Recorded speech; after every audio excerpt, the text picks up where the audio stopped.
Hi everyone, let's join in prayer today. I want you to imagine a scene, something Jesus himself painted in Mark 4, verses 26 to 29. Picture a farmer cradling a small seed in the palm of his rough, worn hands. The setting sun casts long, stretching shadows over the waiting earth. Now, does this farmer parade around the town, showcasing his seed, talking about its potential or its possibilities? No. Instead, he walks to his field, finds a spot, and plants the seed there, hidden from the world's view. This is a secret, silent act of faith between him, the seed, and God. And then, in time, with nurturing care and patience, that little seed sprouts. It grows. It becomes a plant, bearing fruit that feeds many. That seed is much like our dreams, our plans, our goals. Today, I want to talk to you about a topic we don't often hear: why you should never tell anyone what you are up to. Now, we live in a time when everything we do seems to be broadcasted. Some of us share our breakfast, our holidays, our good days and bad days on social media. And if it's not broadcasted on social media, it's shared within our social circles. But sometimes we talk too much. Have we ever stopped to ask ourselves, do I need to tell everyone everything? Well, I am here to tell you that telling everyone everything is not wise. You need to be careful about doing that. James 1 verse 19 reminds us, "So then, my beloved brethren, let every man be swift to hear, slow to speak, slow to wrath." Have you ever seen a baby bird in its nest, high up in a tree? When a baby bird is born, it's weak and can't even fly yet. It needs to be safe from things that could hurt it, like cats, dogs, or even people. That's why birds build their nests in secret places. These hidden nests are where baby birds grow stronger, learn to fly, and become big birds. This is a bit like what the Bible says in Matthew 6, verse 6. Jesus tells us, "But when you pray, go into your room, close the door, and pray to your Father, who is unseen. Then your Father, who sees what is done in secret, will reward you." Did you hear that? What does this mean for us? It's saying that our secret place, like the baby bird's nest, is a significant place. This secret place could be your room where you pray. It could be a quiet spot under a tree where you read your Bible. It could be inside your heart where you talk to God. This secret place is away from the noise, the eyes, and the words of other people. It's just you and God. In this secret place, you can grow. You can learn more about God. You can get stronger in your faith, like the baby bird gets stronger in the nest. Not everybody needs to see this growth happening. Just like the baby bird doesn't invite everyone to see its nest. This growth is something special between you and God. So, let's remember to spend time in our secret place with God. We don't need to tell everyone what we're doing or learning there. It's a special place where we can grow strong in our faith. And just like the baby bird, one day we'll be ready to fly. One day, you will be able to share your testimony or share a part of your journey. But God's timing matters here. Now, let's take a moment to look at a man named Nehemiah from the Bible. Nehemiah was a hard worker who was busy rebuilding the wall of Jerusalem. One day, while he was working, some people tried to distract him. They called him to come down and stop his work. But Nehemiah knew that if he stopped his work to entertain them, his important work would not be finished. The scripture tells us in Nehemiah 6, verse 3, he said, "So I sent messengers to them saying, I am doing a great work, and I cannot come down. Why should the work stop while I leave it and come down to you?" Nehemiah did not let himself get distracted. He knew his work was important. He did not tell everyone what he was doing or how he was doing it. He just stayed focused on his work. We can learn a lot from Nehemiah.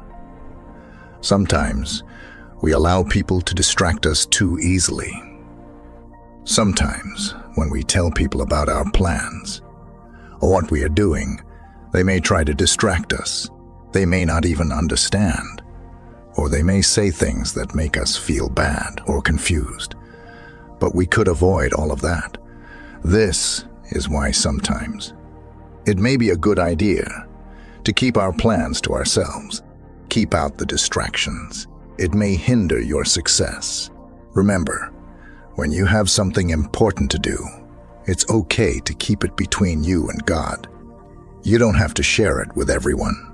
Like Nehemiah, stay focused on your work or goals and don't let others distract you. Keep working hard and remember that God sees your efforts, even if no one else does. Do you recall in the Bible when Jesus healed a blind man at Bethsaida? It's in the book of Mark, chapter 8, verses 22 to 26. Then he came to Bethsaida, and they brought a blind man to him and begged him to touch him. So he took the blind man by the hand and led him out of the town. And when he had spit on his eyes and put his hands on him, he asked him if he saw anything. And he looked up and said, "I see men like trees walking." Then he put his hands on his eyes again and made him look up, and he was restored and saw everyone clearly. Then he sent him away to his house, saying, "Neither go into the town, nor tell anyone in the town." So we see here that after Jesus healed him, he told the man, "Don't go into the town or tell anyone in the town." Jesus knew the right time to do things, and he also knew that sometimes it was best to keep things quiet. This is also a good lesson for us. Again, it shows us that not everything has to be told to everyone. Sometimes it's better to keep our plans or what we're doing a secret. Even Jesus, who did amazing things, sometimes chose to be discreet. Just like Jesus, we can be wise and decide when it's the right time to tell people about our plans, and when it's better to keep things quiet. We don't always have to let everyone know what we're up to. Sometimes it's better to just get on with our work and let what we do speak for itself. Remember, being wise means knowing when to speak and when to keep quiet. Not everyone needs to know everything we're planning or doing. So let's be wise, just like Jesus was. There's a beautiful line in the Bible. In Psalm 27, verse 14, it says, "Wait for the Lord, be strong, and let your heart take courage." Wait for the Lord. This is a reminder for us to be patient, to wait for God's perfect time. Just like how a flower doesn't bloom right after it's planted, our plans and dreams also take time to grow. God knows the best time for everything. We can trust Him. We don't have to rush or be in a hurry. It's okay to wait. It's okay to be patient. And just because we're waiting doesn't mean we have to tell everyone what we're waiting for. We don't have to let everyone know our every move. We can keep our plans to ourselves. And when the right time comes, our plans will happen. So let's be patient. Let's wait for God's perfect time. Let's not rush to tell everyone what we're planning. Let's trust God and let our plans happen in His time. Remember, good things take time, and God's time is always the best. Have you ever thought about what real success means? Is it when people applaud us? Or is it when we know we have done our best? The Bible, in Galatians 1 verse 10, tells us something important about this. It says, "Am I now trying to win the approval of human beings? Or of God? Or am I trying to please people? If I was still trying to please people, I would not be a servant of Christ. This means that we should not work just to make people happy. We should not make plans or do things just so people will like us or think we are successful. The most important thing is that we do our best and that God is happy with us. This is what real success is. We don't need to show off. We just need to work hard and do our best. And remember, we're doing it for God, not for people. So, let's focus on doing our best. Let's work hard and make our plans without worrying about what others think, because real success is about pleasing God, not people. Now, in the book of Matthew, chapter 7, verse 6, it says, "Do not give dogs what is sacred. Do not throw your pearls to pigs. If you do, they may trample them under their feet and turn and tear you to pieces." So what is this verse saying to us? It is saying we should not share our precious things, like our plans or other personal details, with people who won't value them. Sometimes we might have secret enemies, people who don't wish us well, but we may not know it. If we tell them our plans, they might use that information against us, or even use it to harm us. And sometimes it may be the root cause of strife or envy. Do you remember the story of Samson, found in the book of Judges, chapter 16? Delilah persuaded Samson into revealing that the secret of his strength was his long hair. Samson told his secret to Delilah because he thought she loved him. But Delilah was secretly working with Samson's enemies. When Samson told her his secret, she used it to help the enemies capture Samson. This is an example of what can happen when we share our plans or secrets with the wrong people. So, we must be careful. We must be vigilant and wise. We should not tell everyone our plans or share personal details of our lives. We should ask God to help us know the people in our lives who want the best for us. These are the people who we can sometimes share with, but it's often safer to keep our plans a secret until they are ready to be shown to the world. Don't hinder your own progress or block your own blessings by sharing too much with the wrong people. Now, to all those within the sound of my voice, let us go to the Lord in prayer. I want you to pray this prayer with me so that you can have all the blessings of this prayer.